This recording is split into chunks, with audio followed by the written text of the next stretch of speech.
Bonjour à tous, bienvenue pour ce troisième webinaire qui sera dédié au marché néerlandais. Nous sommes en compagnie ce matin donc, de Véronique Béginger, qui est attachée de presse et promotion au sein de Bourgogne-Franche-Comté Tourisme et qui s'occupe entre autres donc, des actions presse et promo sur le marché néerlandais. Nous sommes également en compagnie de Sandrine Buffenoir, qui est directrice adjointe chez Atout France Amsterdam, et puis également de Hans, alors je vais essayer de bien prononcer votre nom, Pijnenburg, qui est content manager chez ASCII. Donc, il y a encore du monde qui arrive progressivement. Donc, je vous rappelle les consignes, pas de micro et pas de caméra. Vous pouvez poser vos questions au fur et à mesure de la présentation, que ce soit Véronique, Hans ou Sandrine. Moi, on vous répondra au fur et à mesure. La présentation est enregistrée et le lien sera mis en ligne sur notre site professionnel et également vous sera adressé par mail. Voilà. Donc, je laisse la parole à Véronique car c'est elle qui commence cette présentation. D'accord, bah, écoutez, bonjour à tous. Merci, d'être présents et d'être nombreux. On vous a préparé une petite présentation effectivement, du marché néerlandais qui était tout à fait présente ce matin quand on a fait nos petits tests et qui devrait arriver. Voilà. Pourquoi la technique nous faut-elle défaut? Florence, est-ce que tu dois départager ou pas? Non, ça arrive. Voilà. Donc les tendances du marché néerlandais. Donc, je vais commencer par une petite présentation de nos actions sur ce marché néerlandais. Il n'y a pas de son? Moi, j'ai pas de son. Ah, est-ce que vous m'entendez? Est-ce que c'est bon pour tout le monde? Oui, d'accord, ok. Donc, OK, merci de vos réponses. Vous savez peut-être qu'au niveau, Bourgogne-Franche-Comté Tourisme, nous travaillons désormais par, marque de destination et 2 de nos marques se sont inscrites pour ce marché néerlandais qui est un marché très important pour elles. Il s'agit de la Bourgogne et des montagnes du Jura. Je vous fais un petit récap rapide des actions que nous avons menées cette année donc, sur ce marché néerlandais. Nous avons tout d'abord participé aux rencontres presse qui sont organisées par Atout France. Elles avaient lieu cette année le 10 mars. C'était un échange sous forme de speed dating et j'ai eu le plaisir d'échanger en direct avec 20 journalistes. C'est l'occasion, ces rencontres presse, déjà d'avoir un petit peu la tendance du marché, d'avoir aussi une idée de ce que recherchent les rédacteurs en chef et les journalistes et même les freelances. Et ça permet également de préparer nos accueils presse de l'année, que ce soit l'accueil groupe ou les accueils individuels. Donc, je vous ai noté les quelques gros supports que j'ai reçus cette année, à savoir Wine Life et Autové Classics côté Bourgogne et Fitz et Wandel Magazine pour les montagnes du Jura. J'en ai profité pour diffuser le dossier de presse annuel dans sa version néerlandaise que vous retrouvez par ailleurs sur notre site professionnel dans la rubrique presse. Et de son côté, nos petites collègues d'Atout France avaient préparé une présentation avec nos nouveautés d'une double page que vous voyez un petit peu plus bas. Donc, c'était les 2 pages qui étaient dédiées à la Bourgogne et aux montagnes du Jura. J'ai également participé au workshop Slow Tourisme du 29 septembre. Ça m'a permis d'échanger avec une quinzaine de journalistes et de diffuser un mini dossier de presse sur la thématique Slow Tourisme, pour lequel j'avais sollicité les collègues des agences de développement touristique de Bourgogne et de Montagne du Jura, ainsi que les offices de tourisme qui m'ont fait des retours très intéressants. Et ça m'a permis donc de préparer ce petit dossier de presse que vous trouvez également sur l'espace presse du site professionnel. Ça m'a permis également de recevoir un journaliste du magazine En Route, qui est un magazine dédié aux francophiles. Il a parcouru le nouveau tronçon de la Voie des Vignes entre Dijon et Beaune. Et côté montagne du Jura, je tiens à préciser que les nouveaux points nœuds que j'avais mis donc en exergue dans le dossier de presse avaient vraiment intéressé les journalistes et retenu toute leur attention. Je vous disais qu'au mois de mars, j'avais participé aux rencontres presse, donc ça m'a permis de remplir, si je puis dire, mon voyage groupe montagne du Jura, qui avait lieu tout début juillet. On a eu également 7 accueils presse individuels côté Bourgogne et 5 accueils presse individuels côté montagne du Jura. Donc c'est une très très bonne année 2022 en termes d'accueil presse, parce que 12 accueils individuels et un accueil groupe, c'était un très très bon cru et ça a permis de transmettre toutes les nouveautés de nos 2 marques de destination. Et également, dans les tuyaux, à partir de la semaine prochaine, on a j'ai un démarchage presse et un dîner de presse qui se tiendront à Amsterdam le 24 novembre pour toujours la Bourgogne, les montagnes du Jura et le collectif Itinérance.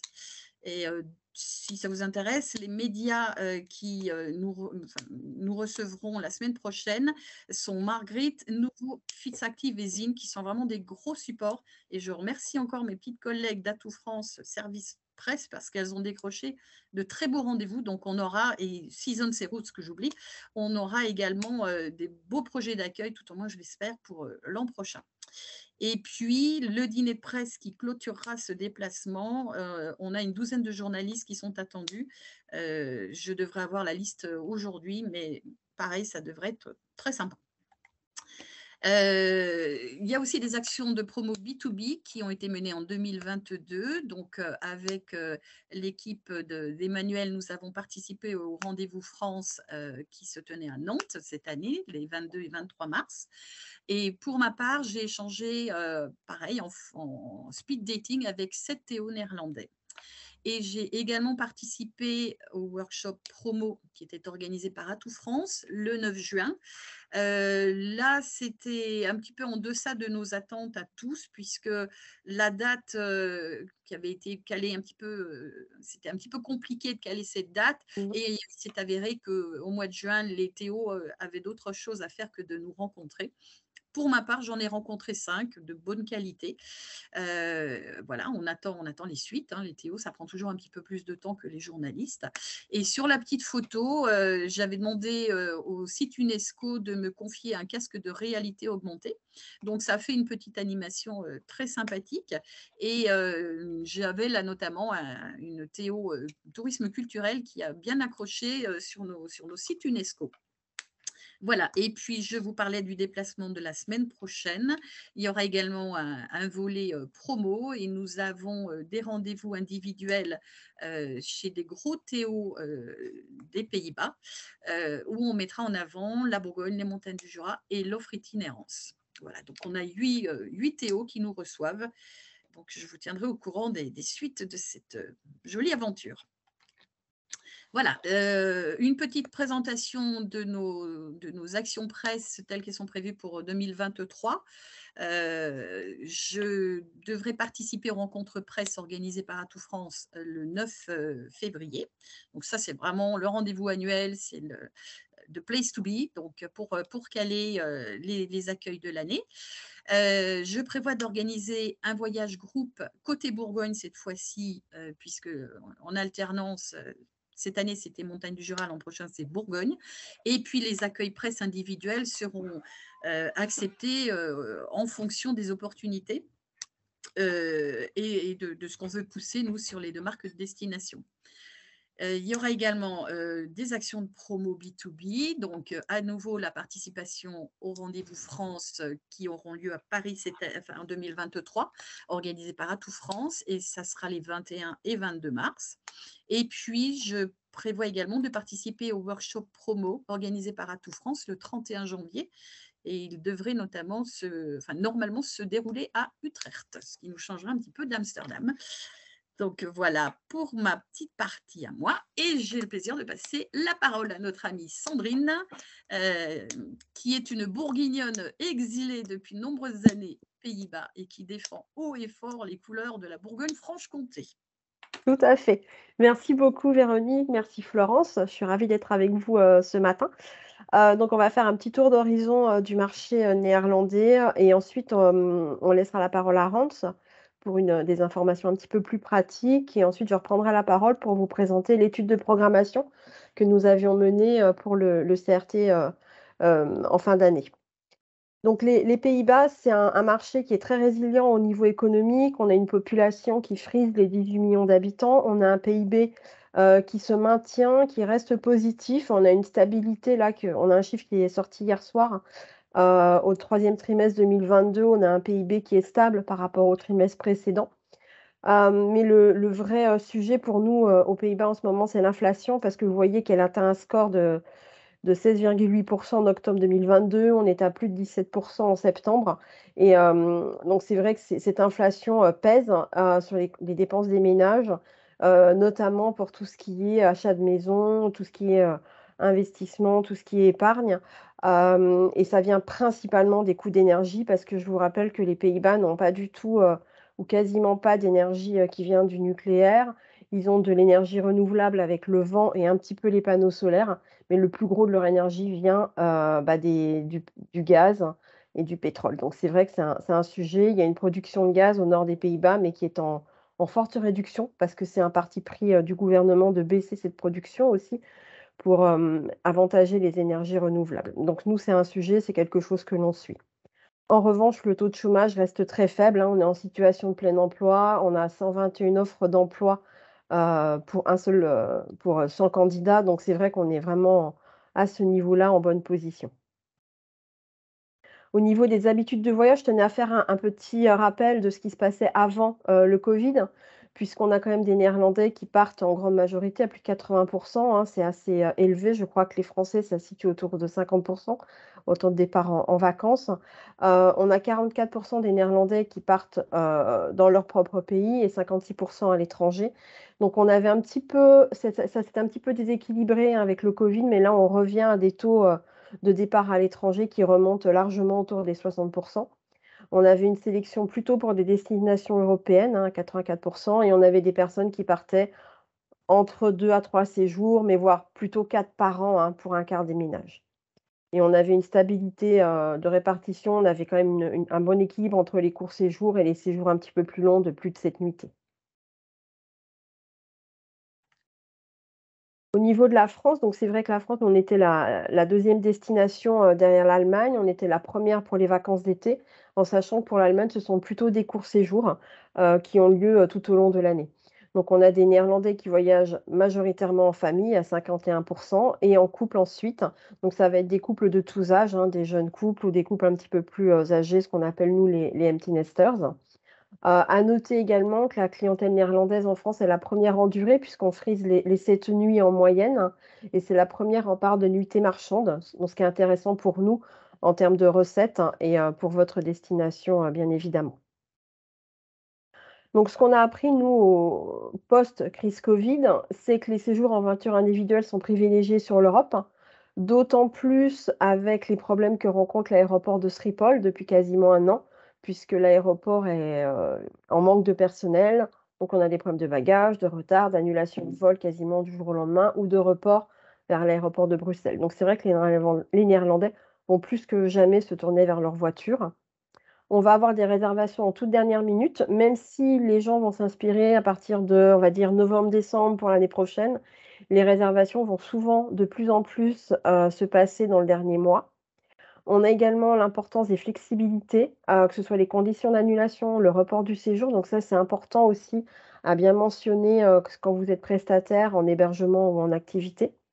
Nous avons aussi constaté une augmentation du budget vacances qui ne s'arrête pas avec la fin de la crise Covid d'ailleurs, puisque c'est un poste qui a beaucoup manqué aux Néerlandais pendant les confinements.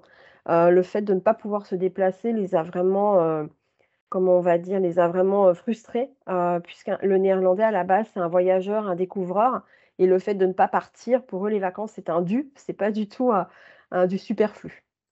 Également, on va avoir des vacances qui sont toujours tournées vers l'éco-responsabilité, dans le respect de l'environnement, des habitants aussi. Donc faire attention où on va, où on est, pour respecter, que ce soit la nature, que ce soit, les habitants des villages, ou des villes que l'on visite.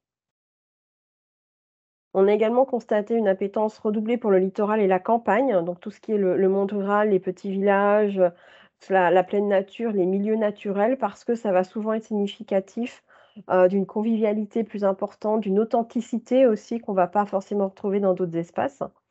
Les Néerlandais aussi ont besoin de grands espaces, de destinations moins fréquentées. On a une densité de population de plus de 500 habitants au kilomètre carré aux Pays-Bas. Donc c'est vrai qu'il y a cette envie très forte, de se retrouver en famille, entre amis, dans des lieux où on peut bouger, où on peut respirer, loin des voisins.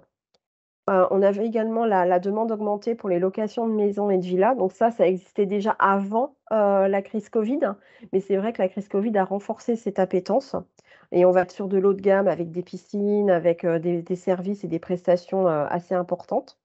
Ce qu'on va retrouver aussi sur l'hôtellerie de plein air, hein, puisque les Néerlandais ont toujours favorisé des emplacements plutôt haut de gamme, donc ça s'est confirmé avec la crise covid.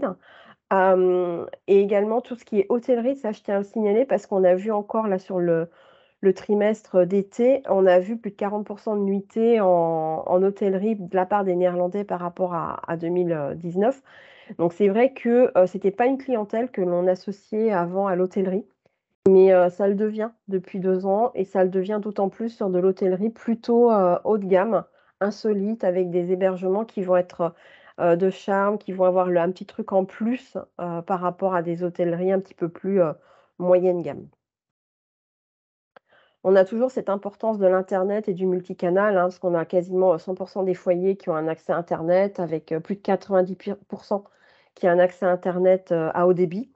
On a quasiment 14 millions des Néerlandais qui sont utilisateurs des réseaux sociaux, avec au moins 4 plateformes par utilisateur et on a, quasiment, ouais, 2 heures quasiment 2 heures d'utilisation quotidienne des réseaux sociaux. Donc ça va beaucoup être Instagram, Pinterest aussi qui revient, WhatsApp, c'est le meilleur moyen de communication, entre générations et à noter que les moins de 39 ans sont ceux qui sont le plus présents avec 5 plateformes en moyenne en 2022, avec notamment donc TikTok qui devient une plateforme de référence, pour les moins de 40 ans.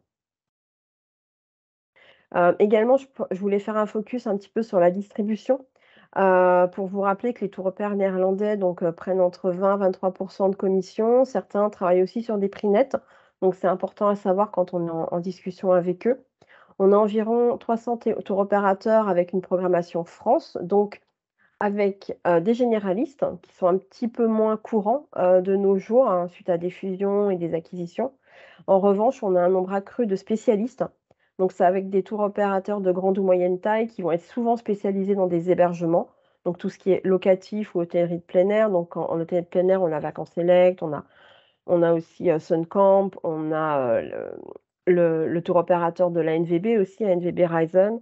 En locatif, on va avoir des belles villas, des interhomes qui vont être, assez importants et ensuite, on va avoir des opérateurs de plus petite taille qui vont être des tours opérateurs affinitaires le plus souvent, avec des vacances actives, sportives, des circuits thématiques qui sont très intéressants aussi pour nos destinations, en Bourgogne-Franche-Comté puisque c'est là où on va vraiment retrouver aussi des clientèles, qui vont rester sur le territoire et qui vont consommer. On a environ un millier d'agences de voyage et un petit peu plus d'un millier de conseillers de voyage indépendants.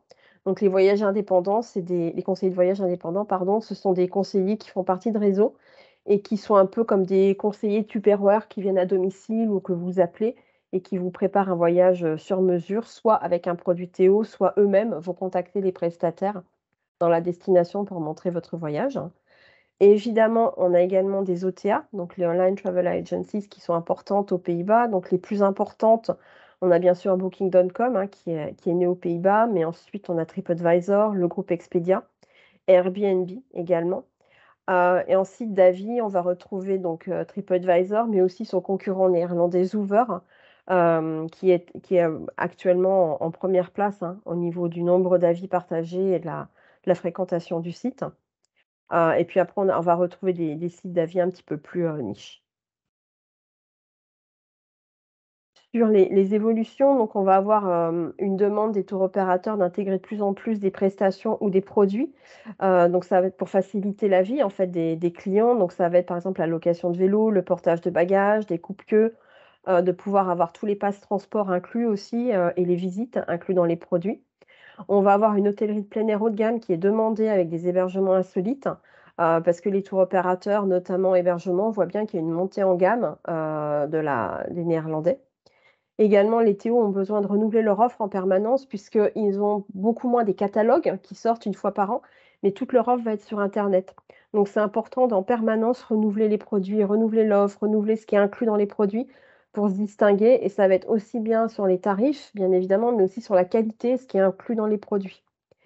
Donc nous, ce qu'on peut vous recommander, notamment sur les hébergements et les activités, c'est de mettre les tarifs 2023 dès que possible, à disposition des tours opérateurs. Également d'avoir plus de souplesse dans les prix, surtout en début de saison parce qu'on voit que nos concurrents n'hésitent pas à proposer des offres spéciales, au moment des premières réservations, donc dès maintenant, hein, novembre-décembre, pour être sûr de remplir, dès que possible, plutôt que d'attendre finalement mois de juillet-août où là, ça va être trop tard le plus souvent, pour nos clientèles. Également, on a besoin de contingents plus importants sur les hébergements l'été, notamment sur tout ce qui est locatif, et locatif avec piscine.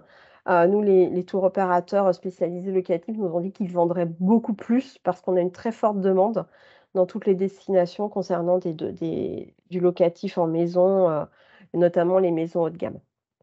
Et également ne pas oublier les vacances du mois de mai parce qu'on a des vacances scolaires, au niveau du début mai, de la toute première semaine du mois de mai.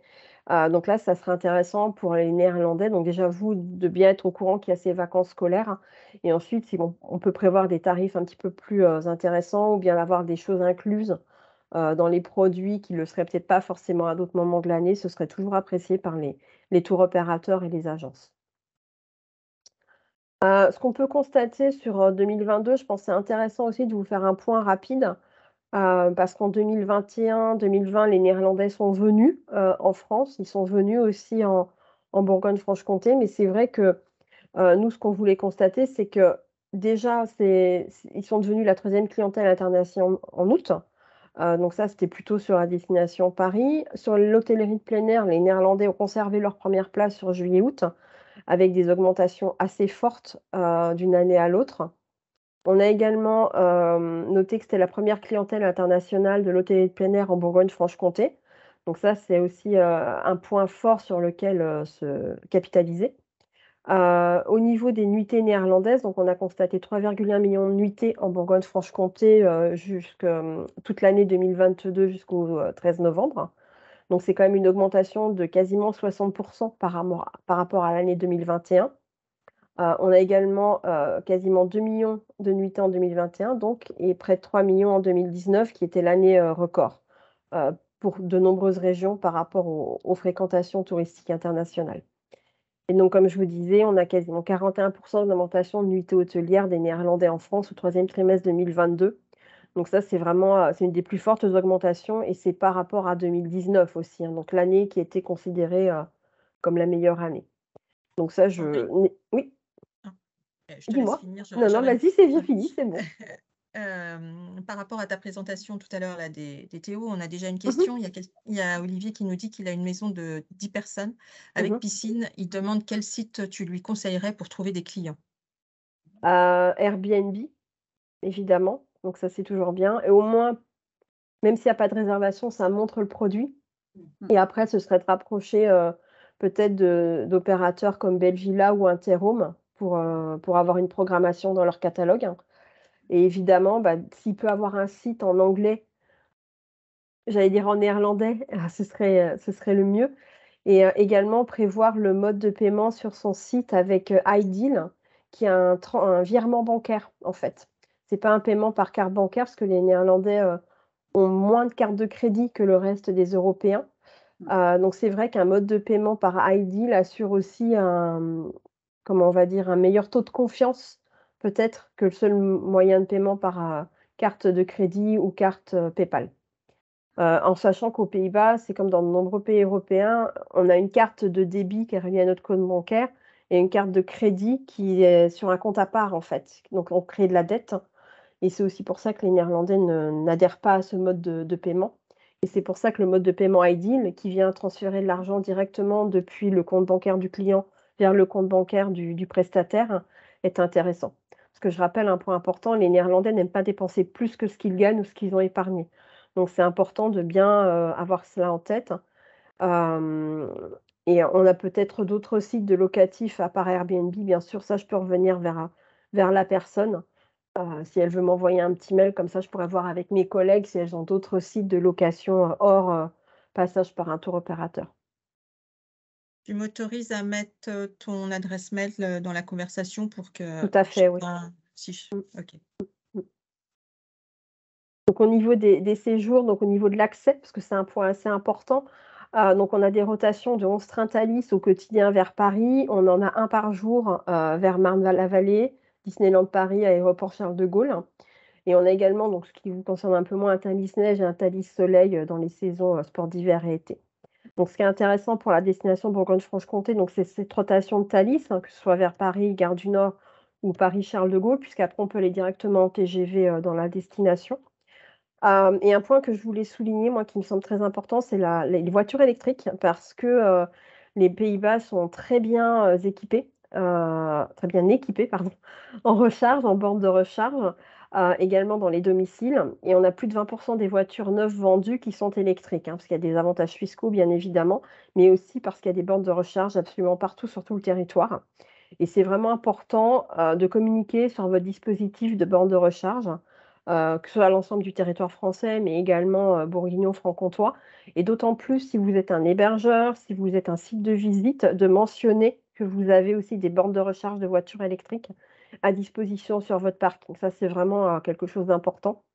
On a vu nous Néerlandais qui avaient des voitures parce que les compagnies donnent souvent des voitures comme avantage, demander à leur, entreprise de changer leur voiture électrique pour une voiture essence pour pouvoir venir en vacances en Europe. Donc c'est vraiment un petit peu dommage de repasser à de l'essence quand on a déjà une voiture, électrique ou hybride. Également, je voulais aussi, mentionner intermodalité des moyens de transport, bien mentionner à chaque fois, voilà, le train plus vélo, la voiture plus vélo, le train, bus et cetera, pour aller d'une destination à une autre ou pour aller, au point final ou au point de visite. Aux Pays-Bas, il faut savoir, on a une seule carte de transport en commun pour tous les modes de transport, que ce soit le train, les vélos, parce qu'on a des vélos, mis à disposition pour les transports en public. Le tram, le métro, on est dans n'importe quelle ville, on n'a besoin que d'une carte en fait, qu'on va recharger, suivant nos besoins, et on a une appli évidemment sur le téléphone qui permet de faire la même chose, et c'est vrai que les Néerlandais en France, quand ils viennent en train, ils ont souvent une petite appréhension du dernier kilomètre. Comment je vais faire pour aller au dernier kilomètre? Donc ça, c'est vraiment important de bien signaler quand vous avez des vélos en location, des voitures en location, des voitures électriques, des bornes de voitures électriques, quand il y a une intermodalité entre le train, le tram, voilà, et pas qu'en ville aussi, hein. Bien penser toujours à cette appétence des Néerlandais pour le monde rural français. Comment on va dans le village où on a sa location, son camping, son hôtel, comment on va après faire des visites de musées, des visites de sites touristiques. Et évidemment, donc les voitures sont toujours le moyen de transport préféré à 80, hein. Donc c'est pour ça que c'est important aussi de bien prévoir, ces dispositifs de bornes de recharge. Enfin, sur les hébergements, donc on voit bien, je vais aller assez rapidement pour laisser un petit peu de place à Hans.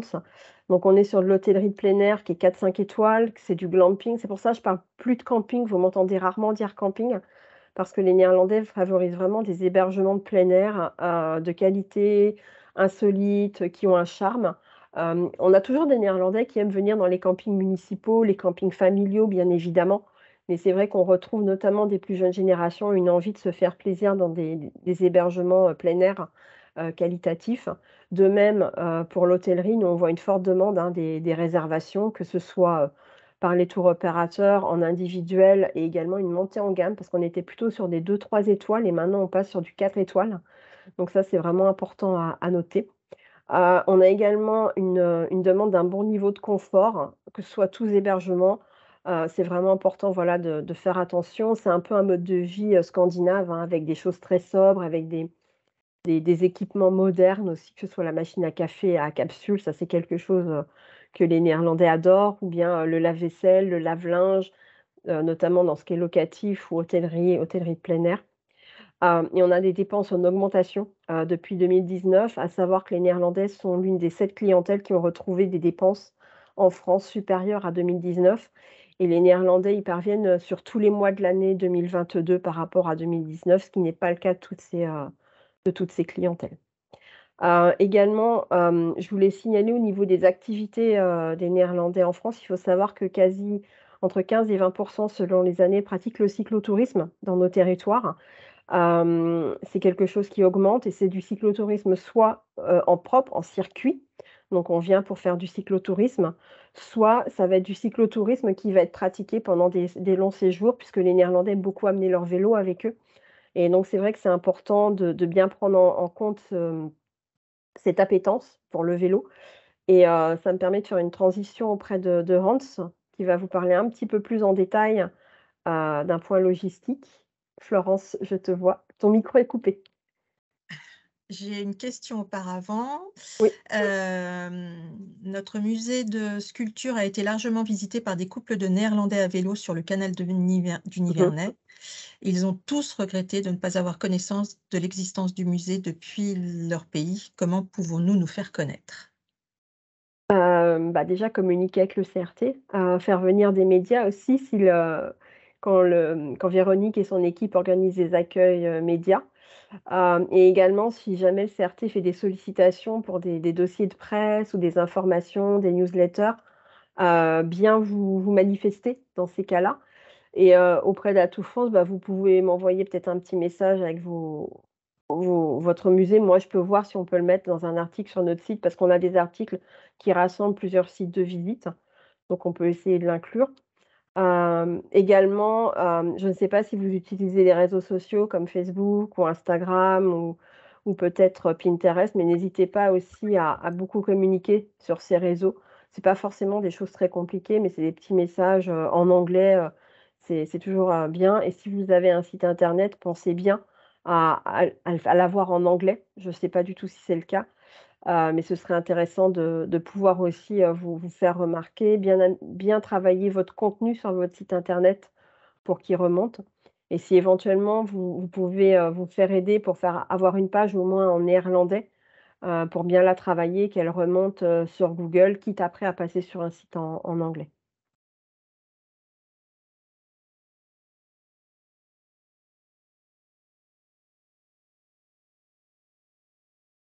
Merci Sandrine, plus de Voilà questions. et merci. Et passez bien par Véronique, c'est vraiment votre point de contact, hein, pour les Pays-Bas. Avant moi, hein, c'est elle qui pourra vraiment vous aiguiller, elle connaît très bien le marché, donc elle pourra vous aiguiller aussi bien que moi, voire même mieux, pour avoir quelque chose de très personnalisé.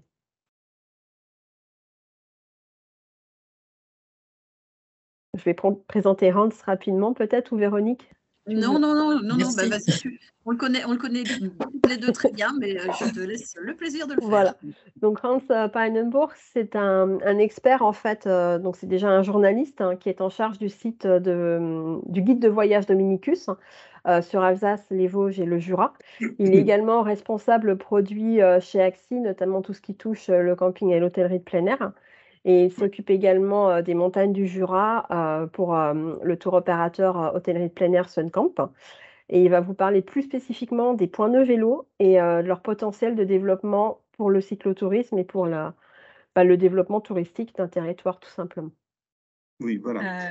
Ah, Hans, je vous coupe avant que vous preniez la parole parce qu'il y a une question. C'est une question de l'Office de tourisme des Quatre-Rivières. J'ai déjà signalé plusieurs fois la problématique de la très faible offre de location de vélos dans le secteur. Avez-vous des pistes pour remédier à cela? Oui, bah, à moins de trouver un prestataire, là je sais pas Véronique, si tu as des suggestions? Non, c'est plus, enfin Véro, si je peux, par exemple, Ben, du coup, Yann, Pellet, directeur adjoint du CRT, c'est plus une question du coup d'équipement et de service et Mmh. du coup un dossier plus à considérer dans le cadre de la mise en œuvre du schéma régional de l'itinérance, puisqu'il y a un schéma qui a été signé par la région hein, pour développer le tourisme itinérant et notamment le tourisme à vélo, avec des grands itinéraires comme la Voie Bleue, mais pas uniquement. Et donc, voilà, ce sujet-là, c'est effectivement une problématique plus effectivement d'offre, du coup, et qui est plus liée à ce schéma. Donc, j'invite du coup peut-être l'hôtel des Quatre-Rivières à me recontacter ou à recontacter Juliette qui s'occupe du collectif itinérance au CRT et qui suit les travaux du schéma régional. Mais voilà, c'est plus une question pour nous, je dirais, que pour Atout France. Mm.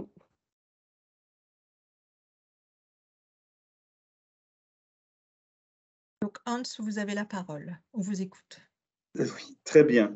Tout d'abord, j'ai deux petites remarques. J'aurai ma propre voiture électrique, évidemment une voiture française, une Renault, à partir du mois de mai. Donc, pour moi, ça devient concret aussi. Je vais regarder comment ça fonctionnera, mais ce n'est pas tout à fait évident. Et puis, peut-être aussi à remarquer que parmi tous les campeurs de l'Europe, c'est les Néerlandais qui sont des classes les plus élevées.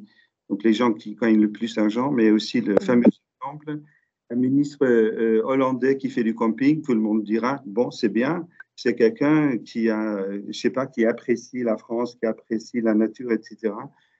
Donc, c'est très différent que c'était le cas au moins en France, disons, il y a 10 ans. Ça change en France également.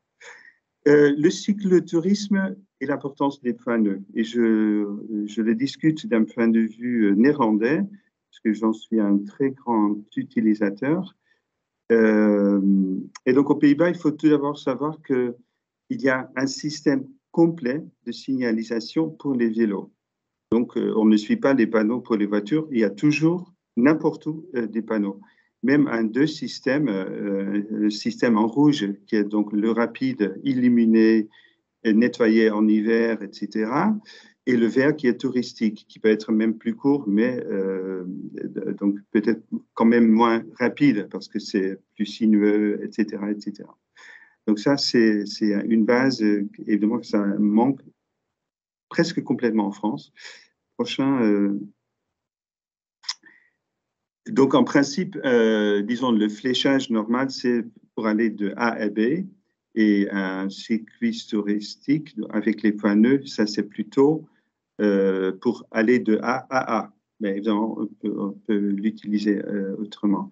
L'exemple, c'est un panneau énorme donc, derrière la gare centrale d'Amsterdam.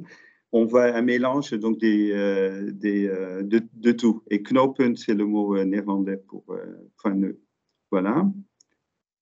Un pneu, c'est donc une sélection de routes qui sont appropriées pour les cyclistes. Donc, tout d'abord, des pistes cyclables, il y en a beaucoup aux Pays-Bas, mais aussi des routes il n'y a pas trop de circulation, maximum 60 km/h, mais aussi évidemment avec un aspect touristique intéressant. Donc, pas au point, oui, donc pas dans une zone industrielle. Et donc, s'il y a donc des trajets aptes au cyclotourisme, donc c'est les trajets en bleu sur la carte, à chaque endroit où donc deux routes se touchent ou se croisent, il y a un panneau, donc une borne, on verra plus tard, avec un numéro. Donc, on voyait, ça c'est donc une partie de la banlieue proche d'Amsterdam, et c'est vraiment plein de panneaux et de routes. Un panneau, c'est aussi quelque chose de physique. Sur place, il y a toujours un panneau avec une carte de la région et un texte sur la région. Donc, un petit explicatif. Oui. Prochain. En détail, c'est sur le suivant. Donc, on est sur le panneau 18. À droite, donc l'explicatif. À gauche, l'explication du système. Chez nous, c'est souvent donc des parties d'une province qui l'organise parce qu'il faut quand même centraliser. Les numéros sont réutilisés ailleurs, donc 18 existe un peu partout. Et en bas, il y a même les sponsors. Et bon, il faut de l'argent aussi pour ça. Oui. Ce qui s'ajoute, c'est la fameuse, donc la petite borne, on le voit, on est sur le panneau 18, c'est marqué en blanc sur un fond vert, et on voit systématiquement donc les autres points nœuds. Dans ce cas-là, donc il y a la direction vers 71, 17 et 02. Et le même système existe dans le pays entier pour la randonnée pédestre. Et souvent, les points nœuds sont, les deux systèmes sont combinés. Et donc, on est à cet endroit, c'est également le point nœud 50 du système de randonnée pédestre, avec des flèches que vous avez en France également sur les circuits balisés. Oui. Ce qu'il faut encore ajouter, c'est des directions vers le prochain point nœud pour les cas où c'est pas clair, et c'est vraiment important. Donc, quand on s'approche à un cul-de-sac, il est quand même important de savoir que pour les cyclistes, apparemment, on peut aller plus loin pour atteindre le point nœud 18. Donc, tout cela, parce que c'est un système complet. On n'a pas besoin du GPS ou n'importe quoi. Bon, évidemment, beaucoup de gens l'utilisent, mais le système est complet en soi. Il faut que ce soit visible pour donc la taille plus grande pour les cyclistes que les piétons. Et donc, à une hauteur importante. Donc, s'il y a une voiture devant, on le voit quand même. Donc, tout ça, ça en fait partie. Oui. En complément, il y a des points de transfert touristique. Ça peut être un point nœud, je pense. Oui, ça peut être un point nœud, mais c'est donc un endroit. Le plus souvent, c'est donc une borne à 4 faces, avec un peu l'histoire sur le village, l'endroit où on est, un volet réseau cycliste et même canoë, s'il y en a, un autre volet de réseau piéton, et beaucoup d'informations pratiques, donc la restauration, musée, chambre d'hôtes, hôtel et tout. Et ce point de transfert touristique est toujours combiné avec une possibilité de stationnement, c'est pas toujours à 10 mètres, mais disons à moins de 50 mètres, des possibilités de restauration. Et je dirais pour la France, vraiment, je conseillerais de le combiner avec des locations de vélos, par exemple, parce que là, c'est un intérêt commun qu'on a. Et donc, c'est un lieu, moi, je sais quand je vais faire du vélo quelque part, je ne me pose pas la question, je vais au point de transfert, parce que je peux me garer, je peux boire un café avant de commencer, etc. Donc ça, c'est une promesse du système aussi. Ouais. Prochain. Beaucoup de... un enfant. Non.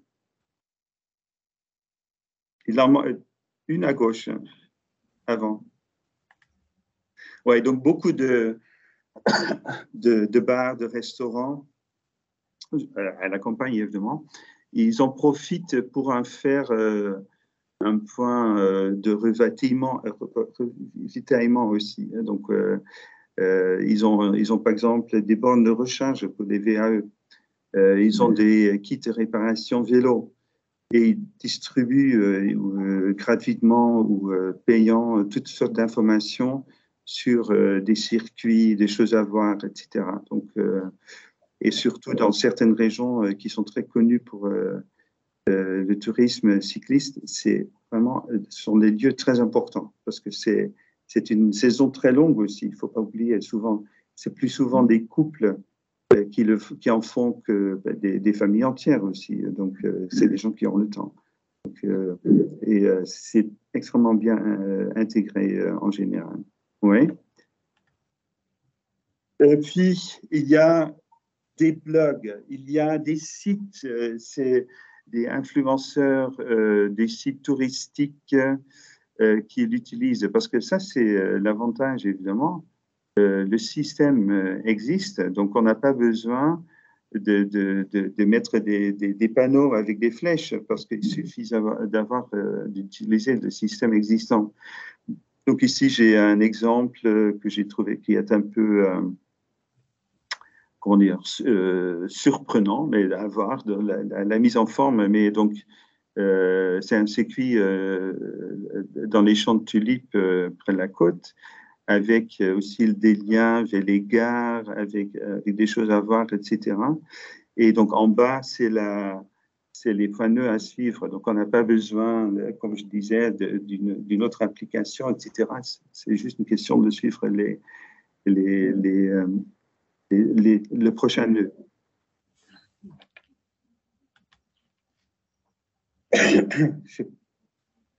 Je pensais qu'il y avait encore un autre, mais... Non, non, tu sais, je t'ai coupé dans ton enthousiasme, Hans, Ah oui, parce que sinon, même on le aurait dernier. passé la matinée à parler des points nœuds dont tu es un fervent défenseur. Et je tiens à signaler pour ma part que côté Bourgogne-Franche-Comté et Ouais. dans les montagnes du Jura particulièrement, ces points nœuds sont en développement. C'est Do Travel qui s'est emparé de ce projet et on a déjà un joli développement. Et lorsque j'en ai parlé aux rencontres Slow Tourisme en septembre dernier, les journalistes néerlandais étaient ravis et je pense qu'il y aura un bel accueil de tes compatriotes dans cette partie des montagnes du Jura grâce à ces points neufs. Donc, voilà. Oui. Eh bien, si tu as d'autres commentaires à faire, on t'écoute volontiers. Sinon, on va passer la parole à Sandrine. Oui, je veux juste dire que s'il y a des organisations qui ont besoin d'un peu plus d'informations, d'inspiration, évidemment, je peux les aider facilement. Et je pense qu'il suffit de taper dans Google Knooppunten et c'est la folie. Parce que moi, je l'utilise, mais j'étais impressionné par le nombre de blogueurs, d'hôtels, de parcs de vacances, de camping qui l'ont intégré déjà. Donc, apparemment, c'est un argument de vente. L'inspiration est un moyen de faire en sorte que les gens restent plus longtemps que prévu et qu'ils fassent plus que prévu. Donc, ça, c'est un intérêt pour le tourisme. Hein. Voilà. Donc, je suis très content que ça commence également, au moins en Bourgogne-Franche-Comté. Voilà. Merci, Hans. Sandrine, ouais. On te laisse terminer cet échange avec un retour sur notre étude de programmation qu'on vous a confiée donc, au service promo l'an dernier. Donc, voilà. Merci de nous éclairer sur cette étude de programmation qui est très intéressante. Merci Hans, merci Véronique. Donc, en premier lieu, je voulais déjà faire un point sur la méthodologie, puisqu'on a déjà analysé la programmation Bourgogne-Franche-Comté. Donc, on a une 60aine de tours opérateurs qui programment au moins un produit dans l'une des destinations de la région. Donc là, c'est quelque chose qu'on a fait sur la base des programmations qui étaient mises en ligne ou sur catalogue. Et ensuite, on a eu des échanges plus poussés avec 23 tours opérateurs qui ont une programmation importante dans la destination pour voir un petit peu plus comment situer les marques de la destination, quelles étaient les forces, les faiblesses aussi sur le marché néerlandais. Donc, dans un premier temps, on va déjà regarder ce que ça a donné au niveau de l'analyse purement quantitative. Donc, au niveau de la durée des séjours, on voit bien qu'on a des séjours entre 5 à 8 jours. Pour les séjours dans la destination, on va avoir une moyenne en locatif de 7 jours et des circuits entre 6 à 8 jours. On va également avoir un temps un petit peu plus long de séjour pour des circuits qui vont être combinés à d'autres destinations. Donc, ce qui revient souvent, c'est l'Alsace ou les Vosges, par exemple.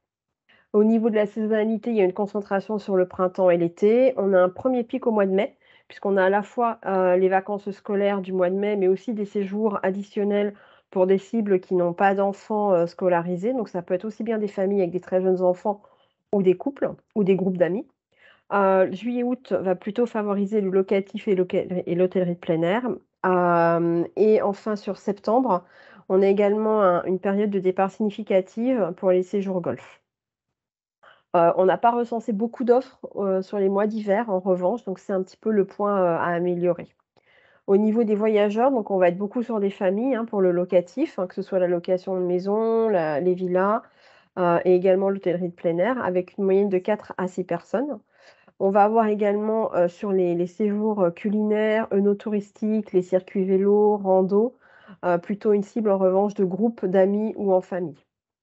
Donc de tous les âges, hein, pour les groupes, d'amis. Au niveau de l'hébergement, on va retrouver des hôtels qui sont en moyenne des 3-4 étoiles. On a une seule offre en hôtellerie, de luxe, 5 étoiles. On a également en hôtellerie plein air, un démarrage à partir du 3 étoiles jusqu'aux 5 étoiles avec des bungalows, des tentes bungalows, des mobil-homes. Donc vraiment de l'hébergement plutôt, en dur, parce que les tentes bungalows, je ne sais pas si vous voyez ce que c'est, mais c'est vraiment une tente appartement, une tente studio, hein. C'est vraiment quasiment du locatif, hein, sur les hôtelleries de plein air. Et également les hébergements avec piscine qui sont parmi les plus programmés, que ce soit sur l'hôtellerie de plein air ou les locations. Donc pour, avoir un peu une répartition, on a 43 d'hôtels, 23 appartements, maisons et villas et 17 en hôtellerie de plein air, donc plutôt avec des hébergements, en dur ou les tentes, appartements. Au niveau de la destination, donc c'est vrai qu'on va retrouver plutôt des produits en Bourgogne, puisque la moitié, sont situés dans cette, partie de la région. On a 5 produits sur la montagne du Jura spécifiquement et 25 concernent la région dans son ensemble, la Bourgogne-Franche-Comté dans son ensemble. Donc là, ça va plutôt être des circuits. On a également, voulu mentionner qu'il y avait aucun produit, typiquement dans les Vosges du Sud, qui est aussi une des marques, mais qui n'est pas, active sur la destination aux Pays-Bas.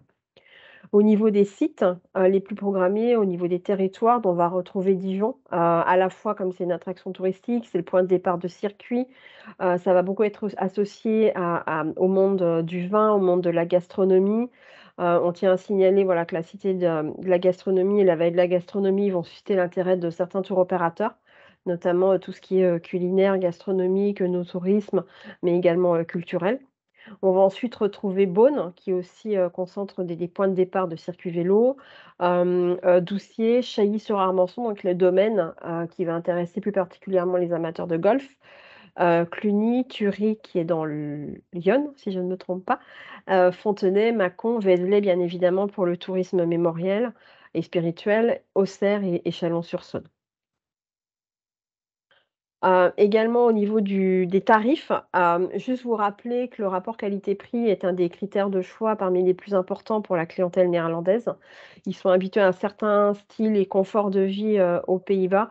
Donc c'est vrai que le visiteur néerlandais va être soucieux de retrouver ce niveau, en vacances et les niveaux de prestations auxquels ils sont habitués aussi, quand ils sont, aux Pays-Bas. Donc au niveau des fourchettes tarifaires, donc on a des circuits qui sont entre 800 à 1 500 € par personne pour une semaine. L'hôtellerie de plein air, donc on vous a mis la fourchette de prix hors saison, on est entre 600 et 1 000 € par personne pour une semaine. Au niveau du locatif, hein, par personne, on est aussi entre 500 et 1 000 €. Donc là, on va considérer des hébergements entre 2 et 4 personnes. Sur le golf, pour un séjour de 3 à 4 jours, donc ça va être un week-end allongé ou en milieu de semaine, on est entre 300 et 500 € par personne. Et en vélo, donc on va être entre 600 et 1 400 € par personne pour 6 à 7 nuitées. En sachant que ça peut monter jusqu'à 2 000 € pour les circuits vélo un petit peu plus longs. Donc au niveau on a analysé aussi tout ce qui était les forces, les faiblesses et également montré les opportunités. Donc je vais juste rappeler quelques éléments, significatifs. Donc il y a vraiment une des forces de la région, ça va être nous vraiment ce qui revient le plus quand on a eu des entretiens avec les Théo, c'est tout ce qui est le monde de la vigne, la culture du vin, la culture gastronomique, l'art de vivre. C'est vraiment la France condensée dans un territoire et c'est quelque chose qui est beaucoup revenu, dans nos échanges. Également le fait que ce soit une région avec, qui soit rurale, qui soit authentique, avec des petits villages qui sont parmi les plus reconnus aux Pays-Bas et c'est vraiment un point, d'avantage pour la destination, que ce soit côté Bourgogne ou côté montagne du Jura. Également au niveau des infrastructures, la destination a fait partie des toutes premières à créer des voies vertes il y a fort longtemps. Donc ça, c'est vraiment quelque chose qui joue en la faveur. Également, les pistes cyclables sont souvent, pas tout le temps, mais de niveau facile, y compris pour les enfants, notamment quand elles sont, par exemple, le long du canal du Centre, au canal du Nivernais. Donc ça, c'est vraiment important aussi à mettre en avant.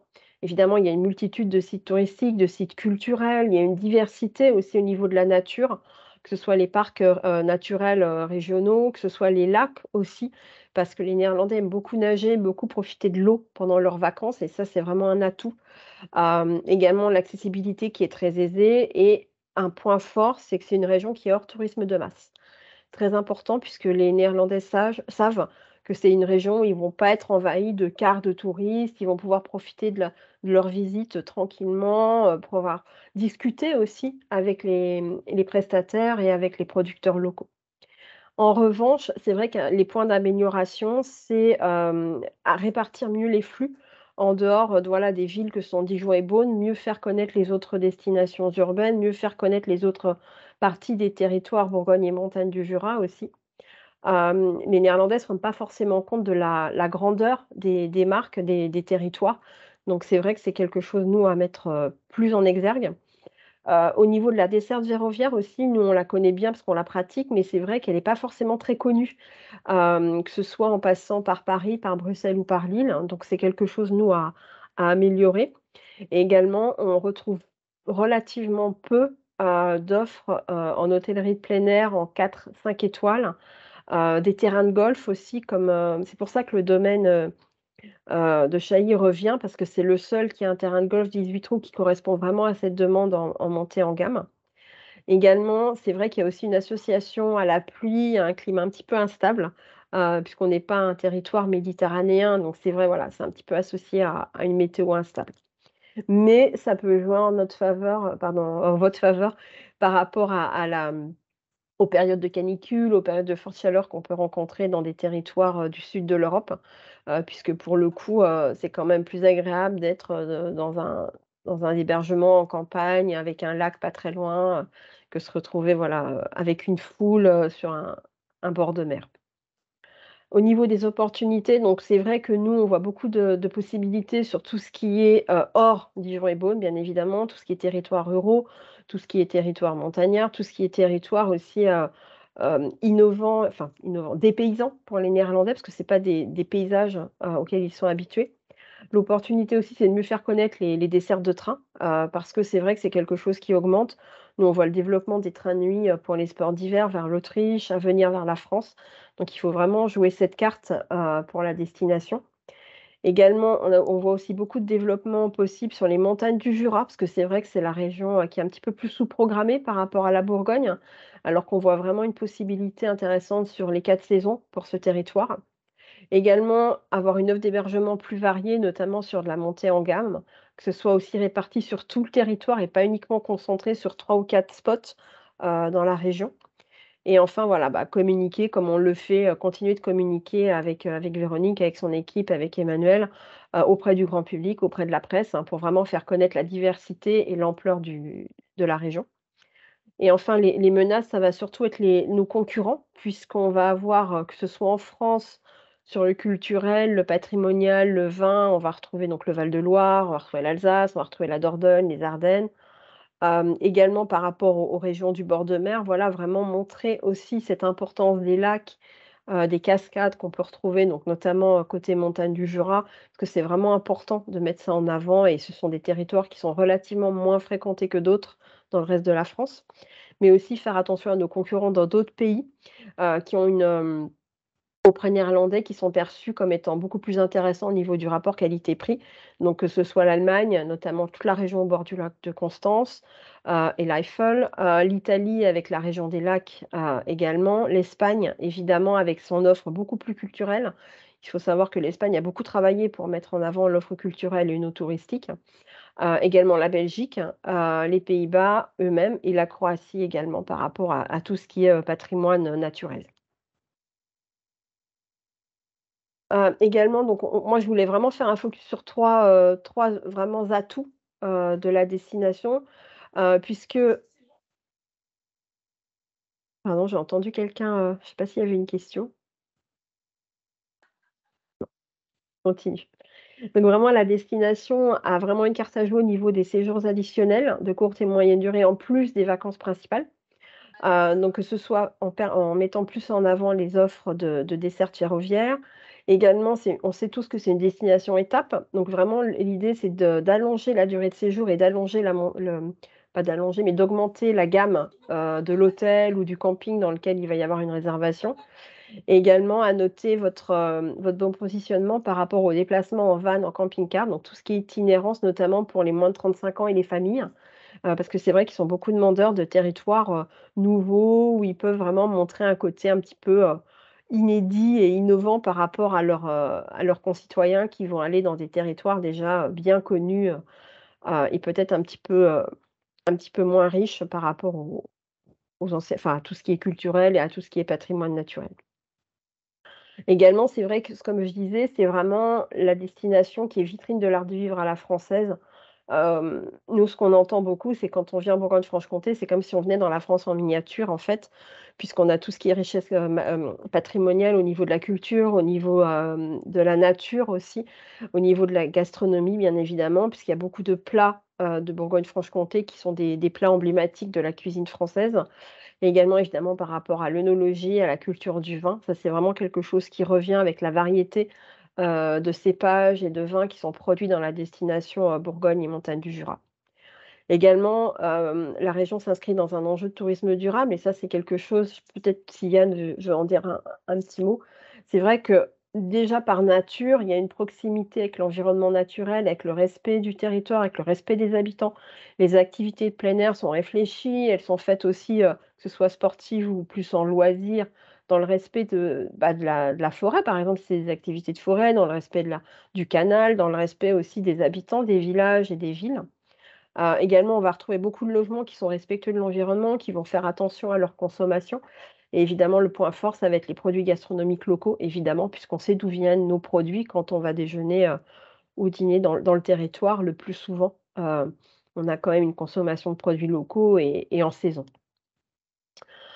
Également, nous, ce qu'on tient aussi à souligner, c'est que c'est vraiment des destinations pour toutes les saisons. Bien évidemment, tout ce qui est, l'été, les vacances et cetera, ça on en a déjà beaucoup parlé, mais également sur tout ce qui est, l'hiver avec les pratiques nordiques dans les montagnes du Jura. Parce que c'est vrai qu'il y a une carte à jouer par rapport à des clientèles qui voudraient changer, par exemple de l'Allemagne, qui voudraient changer, peut-être un petit peu, voilà, ces destinations hiver, mais pas forcément ski alpin. Donc nous, on y voit ici un atout, mais c'est vrai qu'il faut développer l'offre. Il faut aussi, beaucoup, faire de soutien de notoriété, sur ce sujet-là. Également donc sur toute saison, nous on voit vraiment les produits affinitaires comme le cyclotourisme, les randonnées pédestres, tout ce qui est séjours de golf, les circuits culturels, gastronomiques, notamment avec la veille de la gastronomie qui est en place. Donc il y a vraiment une carte à jouer. On a une offre culturelle dans la destination qui est très forte, donc pas seulement dans les musées, mais aussi, dans tout le territoire avec des festivals locaux, avec des mises en avant de produits locaux tout au long de l'année et on veut vraiment jouer, cette carte-là pour le territoire.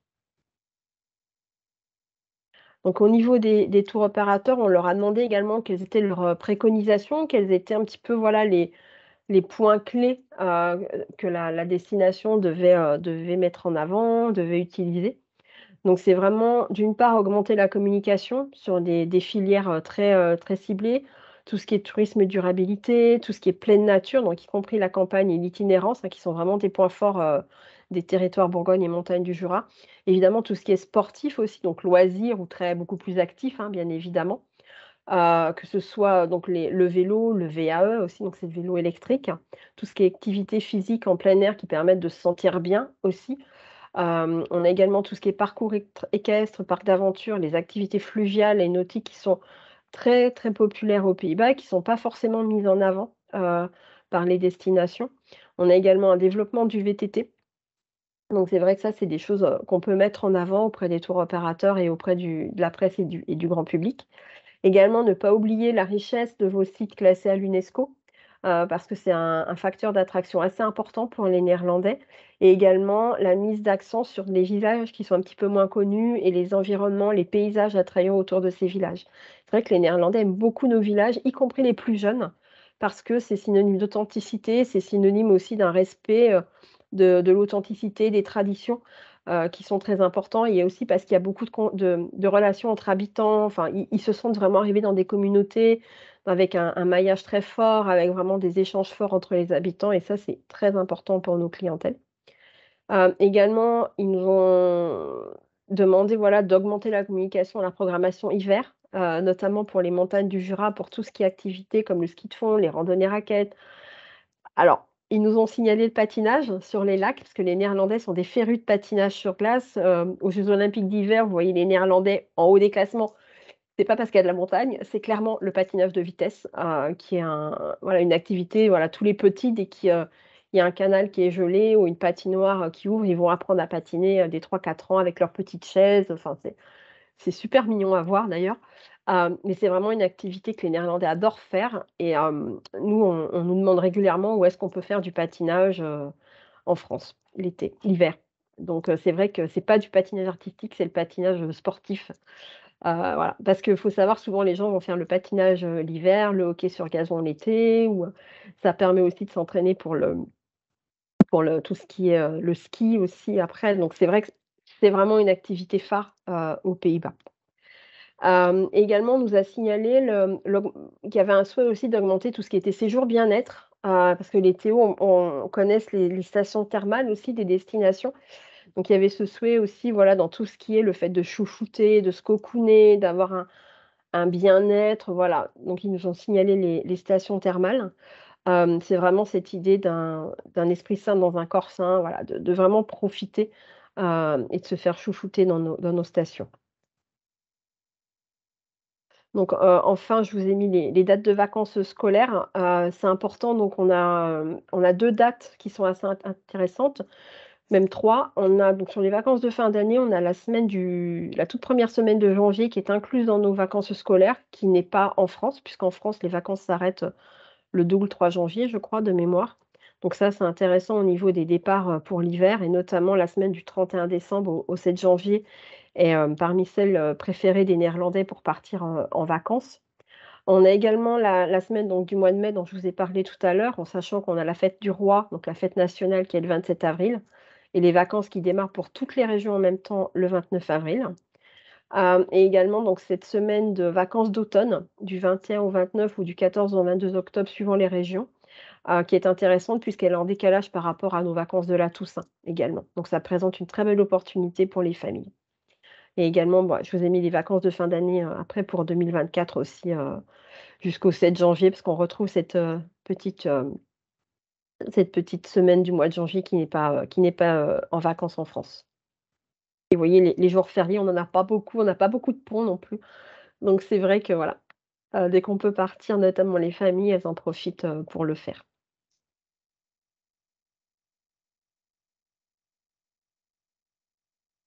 Merci à tous les 3 pour votre présentation. N'hésitez pas à poser vos questions. En attendant, je vous rappelle les dates des prochains webinaires. Nous en avons un la semaine prochaine sur le tourisme durable qui prend une place de plus en plus plus grande dans l'échiquier touristique. Donc, ça sera un webinaire en partenariat avec Open Tourism Lab et ils seront accompagnés par 3 startups qui viendront témoigner sur la thématique du durable. Donc, La Bulle Verte, Vaolo et Prairie. Le mardi 29 novembre, nous aurons un webinaire spécial Decibel Data, donc sur la base de données régionale, qui sera animé par ma collègue Marie Boularès. Et puis, le dernier webinaire de l'année sera le 8 décembre, également un webinaire en partenariat avec Open Tourism Lab. Et là, ça sera sur les nouvelles tendances de gamification et de micro-aventure dans le secteur du tourisme. Donc, vous retrouvez tout le programme complet sur le site professionnel du CRT pour vous inscrire aussi aux 3 webinaires à venir. Et puis, donc, comme je vous rappelais en début de webinaire, ce webinaire a été enregistré, le replay vous sera envoyé, il sera disponible également sur le site pro. Et puis, vous aurez à votre disposition la présentation que Véronique, Sandrine et Hans nous ont faite. Je vois qu'il n'y a pas de questions. Donc, Si, excusez-moi, mais je n'ai pas accès au chat, je ne sais pas pourquoi. Donc, je me permets de prendre la parole. Pardon? Qui posait la question, connaît-on le nombre légal de congés aux Pays-Bas? Pas du tout. Pas du tout. Alors, allez-y, je poserai cette question ensuite. Je me présente Alain Langeais, je suis chef de projet Avenir Montagne pour ENJ et GTJ, Espace Nordique Jurassien et Grande Traversée du Jura. Moi, j'avais deux questions, notamment pour Atout France, sur est-ce que vous avez des précisions sur les habitudes de consommation des Néerlandais sur la randonnée, en plus de l'étude que vous avez déjà sortie il y a quelques temps. Et puis, la deuxième, c'était une remarque-question, c'est qu'avant, dans une vie professionnelle d'avant, je gérais le camping Fayolan sur Clairvaux-les-Lacs, donc j'accueillais une grosse clientèle de Néerlandais. Et on avait également un chalet aux Rousses, village de vacances. Donc, on avait eu cette idée, évidemment, de faire venir les Néerlandais, puisqu'on avait le fichier client, l'hiver. Mais en fait, ça n'a jamais pris. Donc, est-ce que vous avez aussi je sais pas, des infos sur les attentes des Néerlandais sur l'hiver, qui semble-t-il ne sont pas les mêmes, enfin, en tout cas, ou alors c'était pas les mêmes clientèles, mais quelles sont leurs habitudes de consommation? Parce qu'on en voit très peu l'hiver, alors qu'ils sont très nombreux l'été, enfin en tout cas sur la région des lacs dans le jeu. Voilà, merci. D'accord. Alors sur la région, sur la question des sports d'hiver, c'est vrai qu'au niveau des montagnes du Jura, on va plutôt avoir une habitude de consommation non pas similaire aux Alpes, avec du ski, alpin, mais plutôt similaire à l'Allemagne avec des courts séjours, pour profiter de la neige, pour profiter, de la famille et notamment, on a beaucoup de séjours, nous, entre grands-parents et petits-enfants qui partent en Allemagne, pour faire, du ski de fond, pour faire de la raquette, pour faire de la luge. Et aussi beaucoup de randonnées dans la neige, tout simplement. À savoir que nous, on s'était jamais penché sur le sujet parce que c'est pas quelque chose, qui ramène beaucoup de recettes pour les prestataires, puisque souvent les gens viennent avec leurs raquettes, avec leur équipement, à part le ski de fond. Mais c'est vrai qu'on s'était jamais penché sur le sujet. Mais les tours opérateurs, notamment, ceux qui programment plutôt des activités, de loisirs, c'est eux qui nous ont mentionné la demande grandissante pour des stations hors Alpes, notamment pour des questions de coût. Mais on reste pas du tout sur du ski alpin, on est bien sur du ski nordique et sur des activités nordiques, voire juste le fait d'être ensemble dans une destination où il y a de la neige. On remarque, nous, qu'il y a vraiment un manque de connaissance des destinations. Il y a également au niveau de l'offre, ça vous concerne probablement pas, vu l'expérience que vous avez dans l'hôtellerie de plein air, mais on n'a pas assez de prestataires qui parlent néerlandais ou qui parlent anglais et qui sont prêts aussi à être programmés par des tours opérateurs. C'est ce qu'on remarque vraiment, hein, que ce soit parce que c'est vrai que l'hébergement, est souvent réservé par, opérateur. Aux Pays-Bas, on a entre 50 et 60 d'hébergements réservés par un tour opérateur parce qu'ils peuvent bénéficier des garanties, ils sont protégés en fait par l'équivalent de la PST, quand ils passent par un tour opérateur. Donc quand ils passent en direct, ils sont un petit peu moins sûrs de ce qui se passe si jamais il y a un souci au niveau de l'hébergeur. Donc c'est vrai que ça va vraiment être une question de notoriété et c'est un enjeu, j'ai envie de dire, qui va prendre du temps, pour installer la destination. Les montagnes du Jura étaient venues à l'ancien Grand Ski pour se faire connaître et c'est vrai que les prestataires qui étaient venus avaient reconnu qu'ils devaient déjà travailler sur leur offre, sur leurs prestations avant de pouvoir, vraiment se commercialiser aux Pays-Bas. Donc ça, c'est peut-être quelque chose qu'on peut travailler, avec lequel on peut travailler avec Véronique et Emmanuel pour vraiment, voilà, voir comment améliorer l'offre, quelles demandes aussi on va aller chercher, quelles personnes on va aller chercher. Parce que c'est clairement pas des amateurs de ski alpin, hein, qu'on va attirer, sur les montagnes du Jura.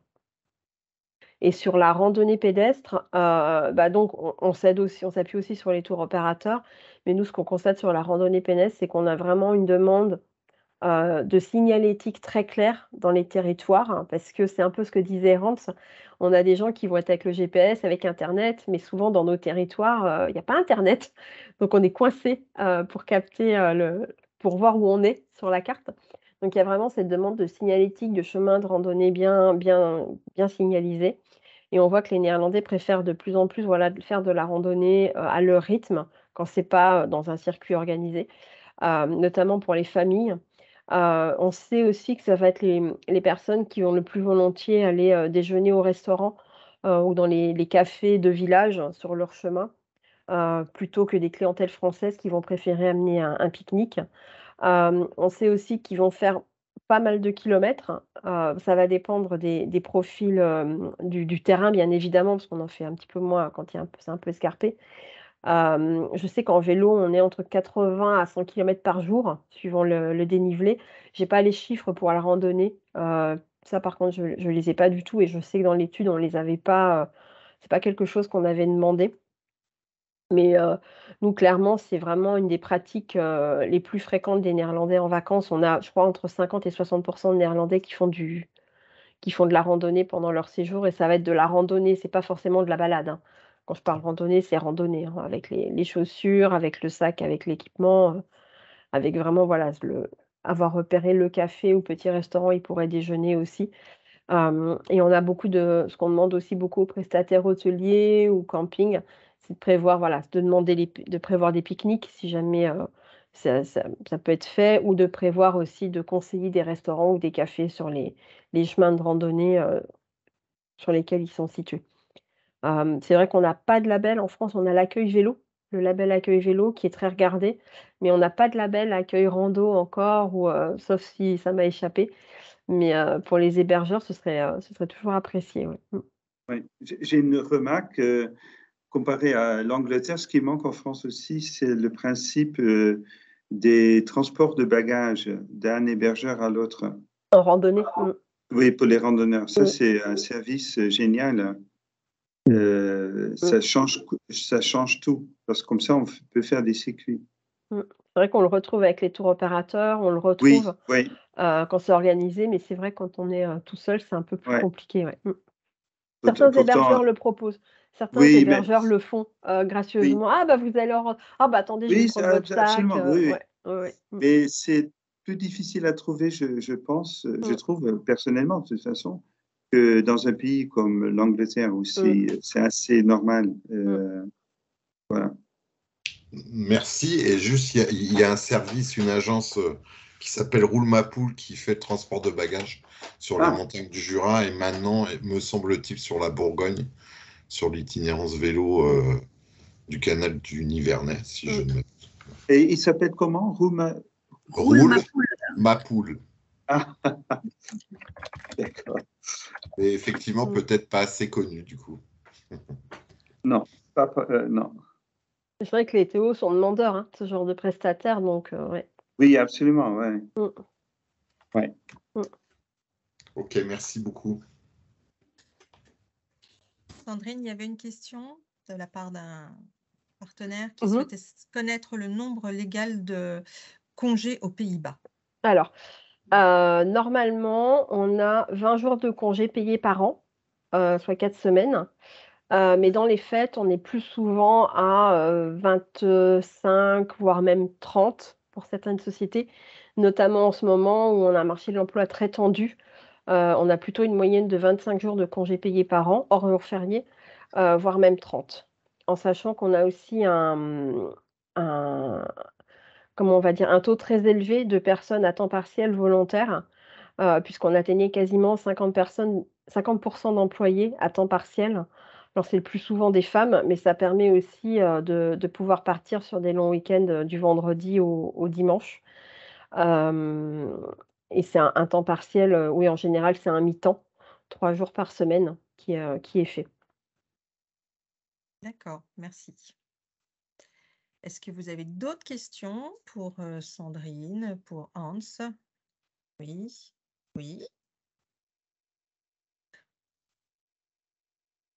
Ah, attendez, on ne vous entend pas. Votre micro est coupé. Votre micro est coupé. On ne vous entend pas, il faut remettre votre micro. Vous